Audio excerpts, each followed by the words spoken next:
people those who have graduated in India, they look forward to second MBA in US specifically. What do you have to say about that? My batch has 30% people who moved to US for their second MBA. My junior batch has 40%. My class representative in one of the sections is a graduate out of Harvard. My 3 seniors are from Harvard, Stanford, Wharton.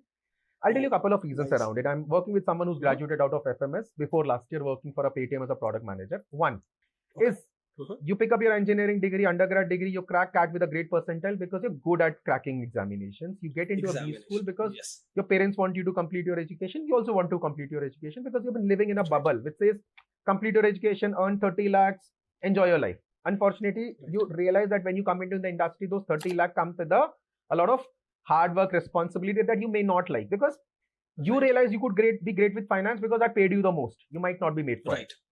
Second here is, one is the fitment of the industry after your first MBA. You might not fit in.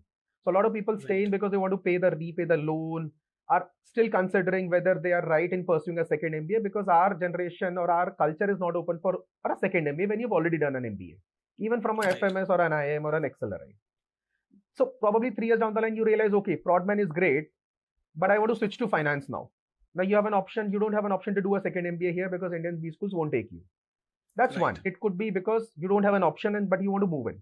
Second is, I've got an IIT IIM guy who has worked for 4 years at McKinsey Indian offices.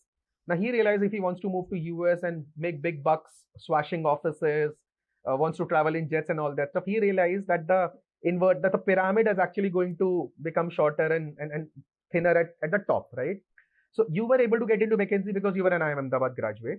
But how do you see your next promotion and movement to a swanky office in London? It's because then you're competing with a guy from HCC or a Wharton. Either you fight them or you become like them. Fighting with them is going to be difficult because at the end of the day, you do realize that for a similar skill set, similar package, why would a McKinsey not give opportunity to a Wharton guy? There would be some kind of biasness, skill set, perception, branding that you're taking help for.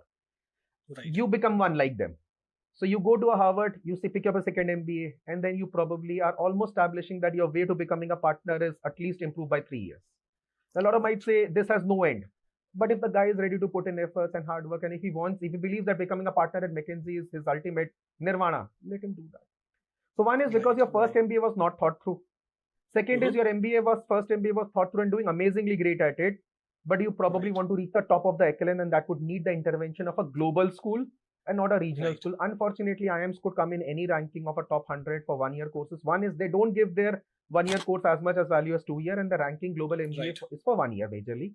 1 year majorly. Second is there is a clear difference between something of a global school and a regional school. Unfortunately, IIMs might be a great regional school. You might have a lot of alumni in US, but that doesn't translate into IIMs being global school.